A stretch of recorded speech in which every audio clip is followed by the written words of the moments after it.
The Vance dynasty had crumbled to dust. Ethan Vance, once the prince of Blackwood University, was now just a ghost haunting the ruins of his former life, a target for anyone with a grudge. The sycophants who once trailed him now circled like vultures. Caleb Reed had come to watch the spectacle. He had a front-row seat to the downfall of the one person who had looked down on him most, despite Cal's endless, unasked-for-kindness. They had met during freshman orientation. Ethan, the student body representative, was supposed to give a 10-minute speech. He spoke for 3. Cal hadn't heard a single word, his entire world narrowing to the sharp lines of Ethan's face. The man was sculpted from marble and ice, his gaze a dismissive sweep that made everyone else feel like wallpaper. But on the rare occasion that gaze landed on you, truly focused, it felt like it could steal the air from your lungs. It was a superficial, damning attraction. Cal had immediately changed his major, engineered their class schedules to align, and secured a spot as his roommate. For 3 years, he'd been a devoted, silent shadow. That devotion curdled the year the rumors started. Someone had meticulously cataloged every favor, every lingering glance, every act of service Cal had performed and posted it all on the campus gossip blog. The accusation: Caleb Reed was gay and hopelessly in love with Ethan Vance. It was the undeniable truth. But Ethan had reacted with a violent fury, hunting for the anonymous blogger as if Cal had been the one slandered. Seeing the disgust contort Ethan's perfect features, Cal understood. His love was not just unrequited, it was repulsive to its object. He had packed his feelings away, creating a chasm of distance between them. Still, Ethan seemed to find his very existence an irritant. His words becoming barbs, his actions subtle acts of sabotage. Their mutual animosity became a well-known fact in their social circles. Tonight, Cal was here for retribution. He'd heard Ethan had been cornered, lured into a trap at a downtown nightclub. This was a once-in-a-lifetime show. Payback was a powerful motivator. Beyond the ache of a love that died before it could be spoken, there were years of Cal enduring Ethan's sharpened edges, of conceding ground and swallowing pride. For once, Cal held all the cards. The nightclub, the Gilded Cage, was a former Vance property, snapped up in a foreclosure auction by the Sutton family. It was now the personal playground for their heir, Blake Sutton, a man known for his cruel appetites. As Cal neared the private suite, the muffled thud of music was drowned out by the distinct, ugly sounds of a brawl. He pushed the heavy door open. The scene was chaos. Ethan, looking more like a cornered wolf than a fallen prince, was fighting off a half-dozen of Blake's cronies. The opulent room was wrecked, shattered glass glittering on the dark carpet. The sudden intrusion of light from the hallway made Ethan flinch, a fatal hesitation. A blow sent him to his knees, the impact sickeningly loud. The pack descended, pinning him, yanking his arms back and securing them with a leather belt. Blake Sutton sneered, applauding slowly. He called Ethan a magnificent animal. Ethan's expression remained a mask of stone. He ignored Blake completely, his eyes locking onto Cal's across the trashed room. Annoyed at being dismissed, Blake poured a heavy glass of whiskey, strode over, and forced it down Ethan's throat, grabbing him by the hair. It was then Cal noticed how much weight Ethan had lost. The powerful, athletic build from their college days had been whittled down, leaving behind a leaner, almost boyish frame. That, combined with the blooming bruises on his face, stirred a disquieting flicker of pity in Cal's chest. Blake Sutton handed the glass to Cal, smirking, mentioning he'd heard Cal also had a score to settle. He offered Ethan up for sport. Cal's lips curved into a cold smile. He had a much better idea than simple violence if the goal was to grind the immaculate Ethan Vance into the dirt. He walked toward him with deliberate malice, savoring the stubborn set of Ethan's jaw. Then, he cupped Ethan's chin and crushed his mouth against his. The proximity was overwhelming. Ethan sent a clean, sharp mix of soap and whiskey. For years, this man had been an untouchable ideal.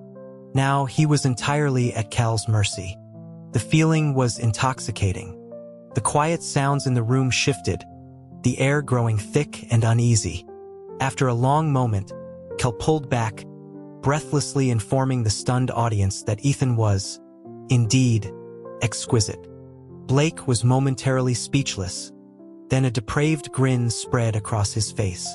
He confessed he'd never been with a guy, but for someone like Ethan, he was willing to experiment. He tossed his glass aside and moved forward. Ethan's eyes flared, bloodshot with rage. He snarled Cal's name. Cal just laughed, holding up a hand to stop Blake. He reminded him of the principle of first come, first served, questioning if Blake would deny him the prize he'd claimed first. With the Vance empire gone, the Reed family was now the unchallenged power in their world. As much as he wanted to, Blake had to concede. Ethan glared, a trapped animal. The belt had rubbed his wrists raw, and blood seeped from a cut on his knee. Cal felt a pang of weakness, but quickly suppressed it. This was about revenge. A final, definitive victory. He managed his expression, turning it into a confident smirk. He asked Ethan if he'd rather stay here and be passed around by Blake's friends, or if he'd prefer to come home with him. Ethan looked up, something unreadable in his gaze that stung Cal. After a beat, he agreed to go with Cal. Satisfied, Cal undid the belt from Ethan's wrists, leaning in to whisper in his ear.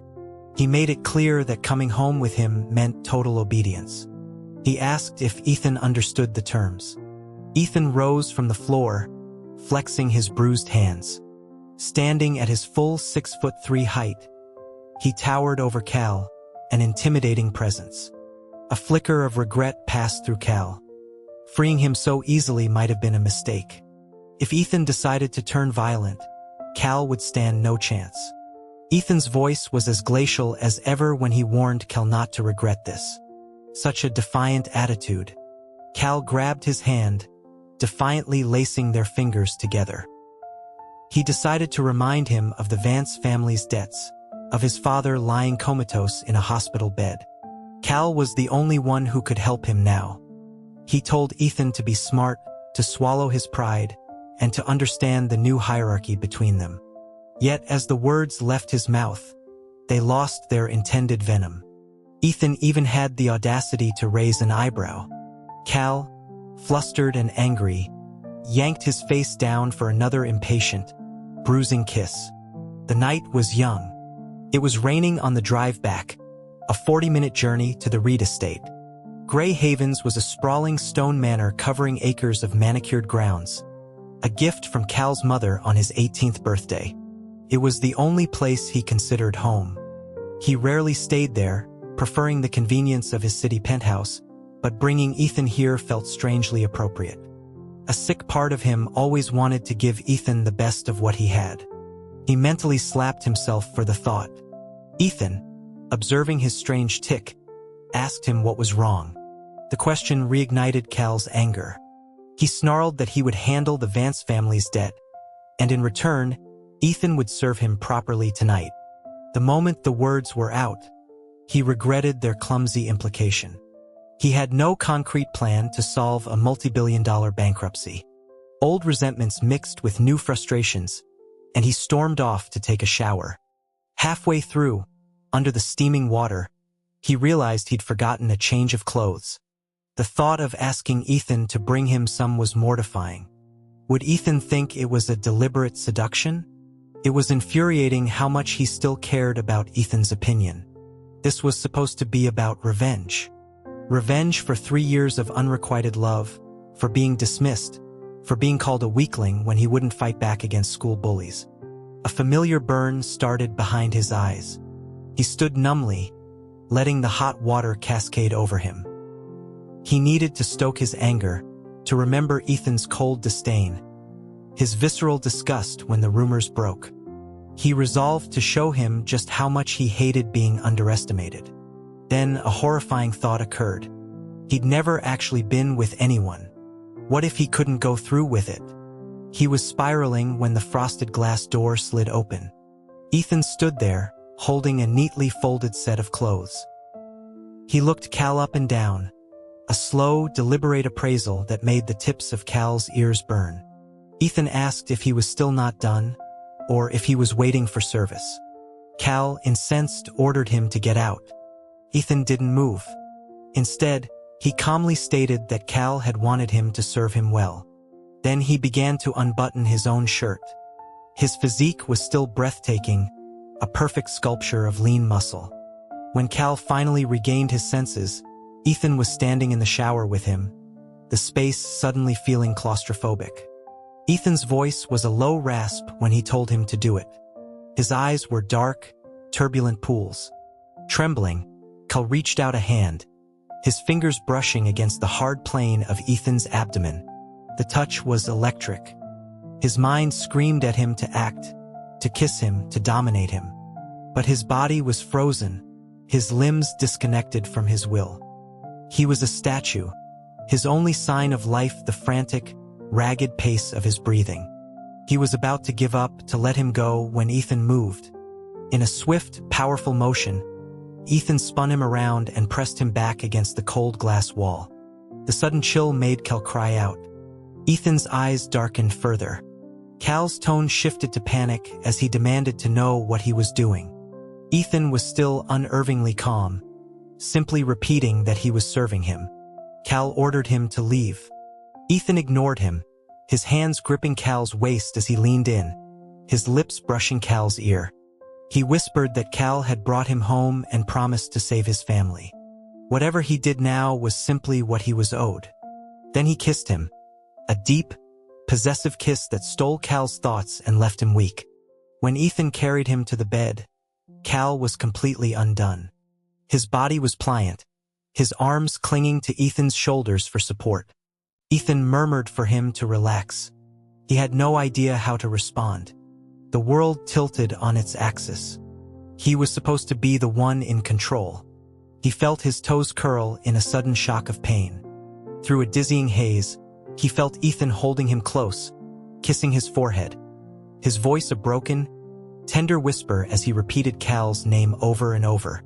When Cal woke, the room was quiet. His body had been cleaned. He felt shattered, utterly miserable. He'd orchestrated a grand revenge and ended up being completely overpowered by his bankrupt nemesis. It was a humiliating farce.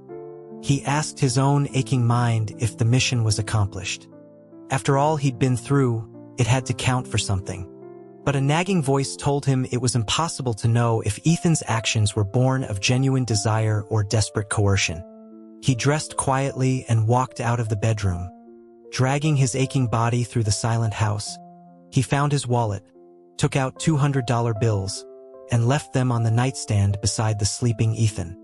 Ethan had no money, and the estate was miles from anywhere. He'd need a taxi.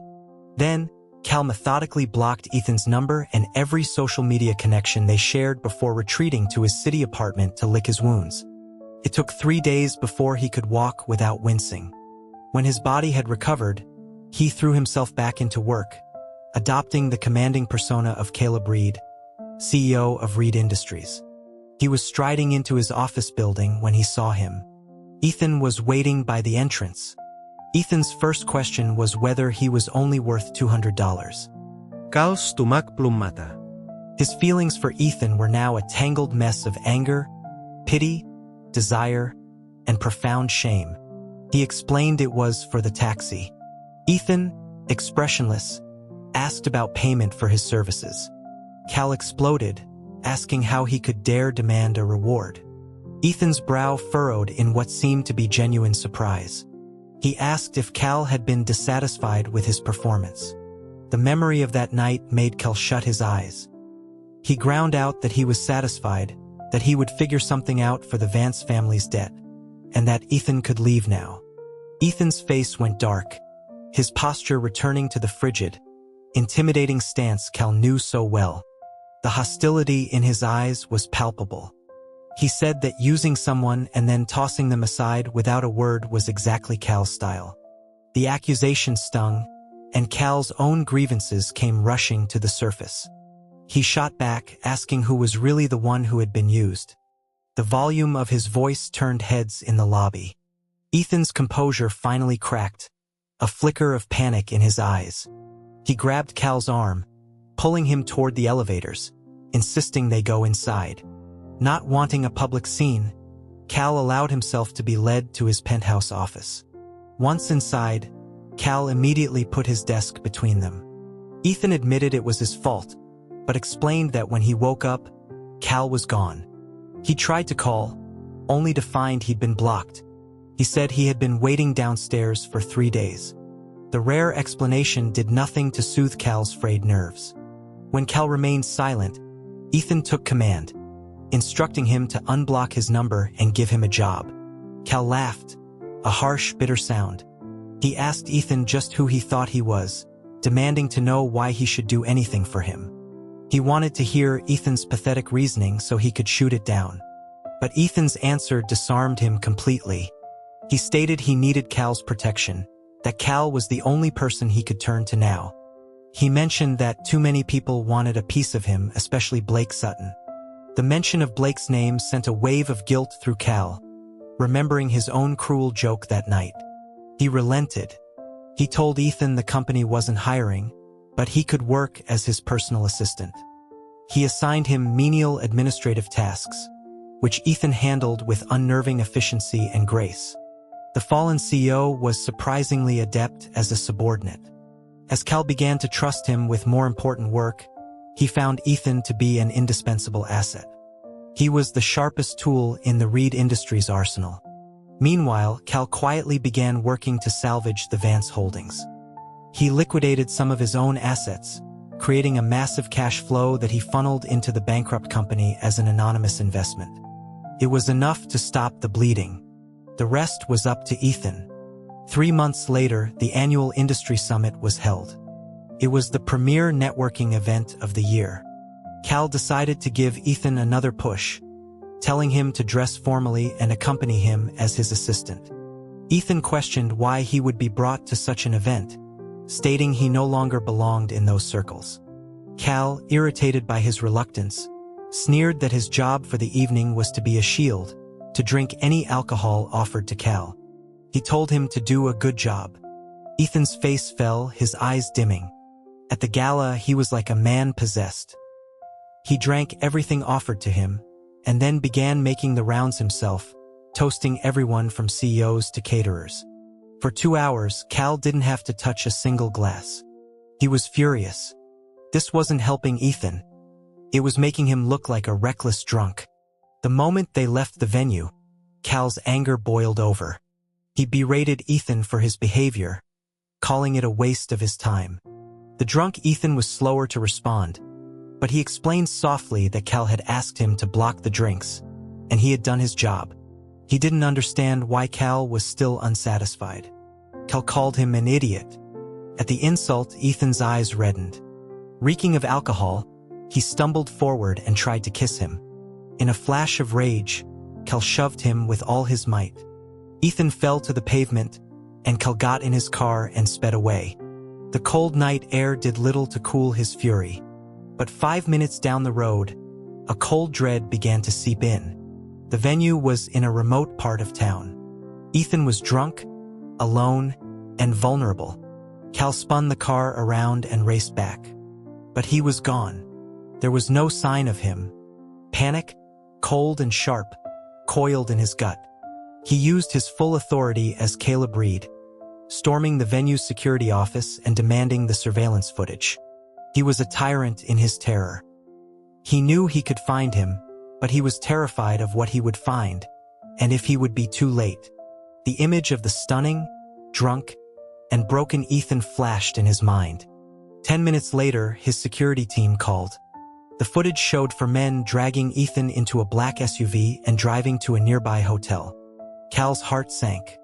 He drove like a madman, crashing through the hotel lobby and kicking down the door to the room. He found Ethan lying quietly on the floor. A pool of dark blood was spreading from beneath him. His expensive suit was in tatters. Clutched tightly in his hand was a small, leaf-shaped lapel pin. Cal recognized it instantly. It was a birthday gift he'd given Ethan in college. He was in a daze. He ordered everyone out of the room.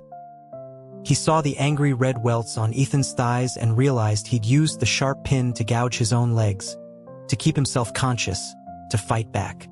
In that moment, Ethan must have been ready to die. Cal tore his own shirt to bandage the wounds, his hands shaking. He couldn't bring himself to look at Ethan's face. When he finally tried to lift him, Ethan whispered his name. Caleb. At that moment, Cal's numb heart lurched back to life, each beat a fresh agony. Ethan, he tried to respond, but no sound came out. Only hot tears streamed down his face. Ethan whispered again, asking if Cal could go outside for a minute. Cal didn't listen. He carried him out, took him to the hospital, and handled the admission. He discovered Ethan's father was still in a coma, and his mother had divorced him years ago and moved to London. He ended up calling Ethan's cousin. Afterward, he sat on a bench in the sterile hallway and closed his eyes. Ethan's cousin arrived quickly, a fierce young woman who slapped Cal across the face so hard his ears rang and he tasted blood. She screamed at him, hitting him with her metal-studded purse until a doctor pulled her away. She cried that this was all his fault, that he'd been poisoned to Ethan since college, that it should have been him, not Ethan. She sobbed that Ethan was too proud to survive something like this. Her words were a bullet to Cal's heart. He remembered that night at the club, his malicious words about grinding the noble Mr. Vance into the mud. The casual cruelty he'd fired off that night had finally found its target, himself. He could never forgive himself. Ethan's cousin went into the room. When she came out, her anger had cooled into exhaustion. She told Cal to go in and stay with him, to not mention what happened, and to let the police handle it. Then she stopped, wrote something on a piece of paper, and handed it to him. It was Ethan's current address. Cal walked into the ward. Ethan was awake, his face pale, his usually sharp eyes wide and unfocused. Cal forced a smile and spoke, his voice cracking. Ethan. The name seemed to startle him. For a long time, Cal hadn't called him by his name. Not since those early, hopeful days at Blackwood when he trailed after him like a puppy. He picked up an apple from the fruit basket and began to peel it, the skin coming off in one long, perfect spiral. A useless skill he'd practiced for hours just to impress Ethan back then. He cut the apple in half horizontally, revealing the 5-pointed star in the core of each piece. He handed one half to Ethan, murmuring an old, foolish line they used to joke about, that they were of one heart. He laughed at his own absurdity. But Ethan smiled, a flicker of light in his vacant eyes. Ethan spoke softly, telling him that what he imagined hadn't happened, so he shouldn't feel so guilty. Cal stared at him, disbelieving. Ethan smiled faintly and lifted the blanket. He told him he could check for himself. He hadn't let them get that far. Cal quickly covered him back up, the immense weight on his soul lifting just enough for him to breathe. He broke down, sobbing apologies. His guilt was no less for the crime not being completed. He was just so grateful that Ethan's pride had not been irreparably shattered.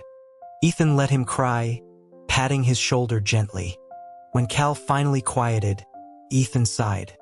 Caleb, he said, we're even. Cal understood.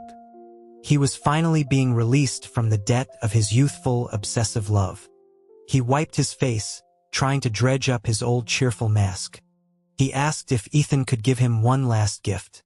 When Ethan asked what, Cal looked him in the eye, his voice pleading. He asked if he could willingly say I love you to him. After a long silence, just as Cal was about to leave, Ethan answered, his voice uncertain. Maybe I did. That was enough. Cal went to find Blake Sutton. He was in a different hospital, nursing a broken arm. Ethan had fought back hard. Cal found him in a private room, flirting with a nurse. He smiled politely. Blake was pleased to see him, complaining about being bored. Cal's smile never wavered. He asked what Blake had done to Ethan Vance. Blake's face darkened. He grumbled that Ethan had been drunk but still had the strength of a madman, that it took 4 of them to subdue him and he still managed to snap his arm. Then his eyes lit up with the same depraved glee. He said that boy was a real work of art and sooner or later he was going to finish what he started. He never finished the sentence. Cal grabbed the arm in the cast and slammed it against the bedrail. Then he stood on it. He wanted to grind the bone to dust. Blake's screams were animalistic. After a moment, Cal let go, disgusted. He informed Blake that anyone who touched his people would pay, and he should wait for his turn.